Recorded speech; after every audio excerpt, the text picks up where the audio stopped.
আসসালামু আলাইকুম। আশা করি তোমরা ভালো আছো। তো তোমাদের ইংরেজি সামষ্টিক মূল্যায়নের জন্য আমি একটি সাজেশন প্রস্তুত করেছি, অর্থাৎ গ্রুপ ওয়ার্কের জন্য। এখানে কি বলা হয়েছে যে in press July make a short conversation, একটি সংক্ষিপ্ত কথোপকথন তৈরি করো অন দ্য গিভেন সিচুয়েশন, অর্থাৎ নিচে যে এই একটি পরিস্থিতি দেওয়া আছে এর উপরে অ্যান্ড অ্যাক্ট ইট আউট, এবং এটি অভিনয় করে দেখাও।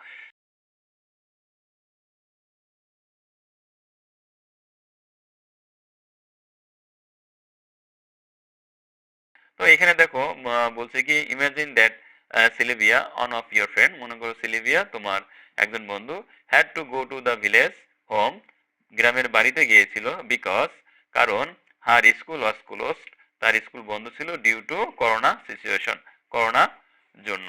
নাও the face to face classes have started and Silvia needs to help in English and mathematics. Write a short composition offering your help, অর্থাৎ যখন সে স্কুলে তোমার সম্মুখীন হলো তখন সিলভিয়ার সাহায্যের প্রয়োজন ইংরেজি এবং অঙ্কের।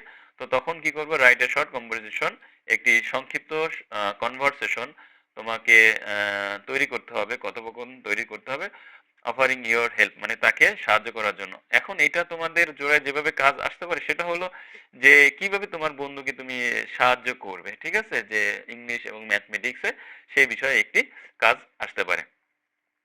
দেখো এবার 2.1, ask and answer the following question in pairs, অর্থাৎ নিচের জোড়াগুলোর প্রশ্নগুলো জিজ্ঞাসা করো এবং উত্তর দাও।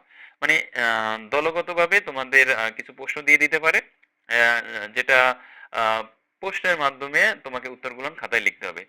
যেমন how do you help your parents at home, তুমি তোমার পিতামাতাকে কিভাবে সাহায্য করো অ্যাট হোম বাড়িতে। Does that make you or them happy, এবং তারা কি তাতে কি খুশি হয় কিনা। অর্থাৎ এবার বি হচ্ছে কি what do you usually do to make your brother sister friend happy, তোমার বন্ধু বান্ধব ভাই বোনকে খুশি রাখার জন্য তুমি কি করো।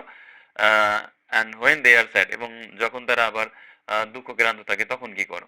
ডু ইউ ফিল হ্যাপি, তুমি কি আনন্দ অনুভব করো, হোয়েন দে বিকাম হ্যাপি, যখন তারা আনন্দিত হয়। অর্থাৎ এখানে যে প্রশ্নগুলো না আছে এরকম প্রশ্নগুলো তোমাকে খাতায় লিখতে দেওয়া হতে পারে এবং জোড়ায় কাজ। দেখো 2.7 কি বলা আছে যে in a group of 5 to 6, অর্থাৎ 5 থেকে 6 জন ডিজাইন এ পোস্টার, একটি পোস্টার তৈরি করতে বলতে পারে। The little step to keep the classroom neat and clean and present it to the class, অর্থাৎ শ্রেণীকক্ষ পরিষ্কার পরিচ্ছন্ন রাখার জন্য ছোট্ট একটি পদক্ষেপ হিসাবে একটা পোস্টার তৈরি করতে বলা হতে পারে, ঠিক আছে, এবং সেটা 5 থেকে 6 জনের একটি গ্রুপ। এখন যেকোনো একটি বিষয় উল্লেখ করে দিতে পারে, যেমন ভাষা আন্দোলন বা কোনো একটি বিষয় তোমাকে আলোকপাত করে দিবে, সেই অনুযায়ী তোমাদের একটা পোস্টার তৈরি করা আহ, দিতে পারে, মানে তৈরি করতে দিতে পারে।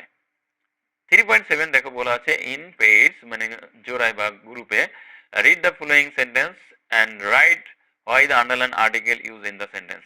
এবং এখানে আর্টিকেলের একটা বিষয় আছে যে এখানে কতগুলো সেন্টেন্স দেওয়া আছে, সেন্টেন্সের নিচে এই যে আর্টিকেল আছে এন্ড দা, এর নিচে কেন আন্ডারলাইন করা আছে বা কি কারণে আন্ডারলাইন করা আছে সেই বিষয়গুলো বা কারণগুলো, অর্থাৎ the reason to the to use article, এই আর্টিকেলটা কেন এখানে ব্যবহার করা হয়েছে, যেমন এখানে এ ব্যবহার করা হয়েছে, কেন এ ব্যবহার করা হয়েছে, এখানে অ্যান ব্যবহার করেছে, কেন অ্যান ব্যবহার হয়েছে, সেই বিষয়গুলো লিখতে দিতে পারে। 4.1 দেখো read the following conversation in pairs or group, জোড়ায় বা গ্রুপে কাজ করো। আইডেন্টিফাই দ্য 5 সেন্টেন্স, 5টা বাক্য শনাক্ত করো, অ্যান্ড 5 কোশ্চেন এবং 5টা প্রশ্ন।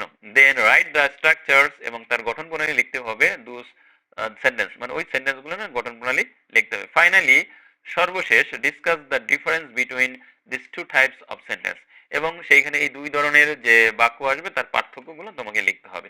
অর্থাৎ এইখানে কোনো রকমের সেন্টেন্স তোমাকে দিয়ে দিতে পারে বা এইভাবেও তোমাকে নিজের লিখতে বলা হতে পারে। তো আশা করি কিছু সেন্টেন্স দেওয়া হবে এবং তোমাকে আইডেন্টিফাই করতে হবে কোন ধরনের সেন্টেন্স এবং ওর মধ্যে কি পার্থক্য থাকবে সেই বিষয়গুলো। 4.5 now write in page group, read the following text, then fill the blanks in different types of sentence, যে বিভিন্ন রকমের সেন্টেন্স আছে যেমন অ্যাসার্টিভ ইন্টারোগেটিভ এই বিষয় গুলো আসলে পরীক্ষায় আসতে পারে জোড়ায় কাজ হিসাবে। এখন এখানে কি বলছে যে to make the passage meaningful, অর্থাৎ যে জোড়ায় বা দলে টেক্সটটি পড়ো তারপর 69 অর্থ সহ আ বা অর্থবহ করার জন্য বিভিন্ন প্রকার বাক্য যেমন অ্যাসার্টিভ, নেগেটিভ দিয়ে নিচের শূন্যস্থানটা পূরণ করতে হবে যাতে করে একটা মিনিংফুল অর্থ দাঁড়ায়। তো এইটা জাস্ট একটা নমুনা আকার বা একটা সাজেশন। আ যখন চূড়ান্ত তোমাদের মূল্যায়ন প্রশ্নটি আসবে তখন আমরা ওর সমাধান করে দিব। তো তোমরা যদি সেই সমাধানটি পেতে চাও অবশ্যই আমাদের চ্যানেলটি সাবস্ক্রাইব করে রাখবে। তো আজ এই পর্যন্ত। সবাই ভালো থাকবে। আল্লাহ হাফেজ।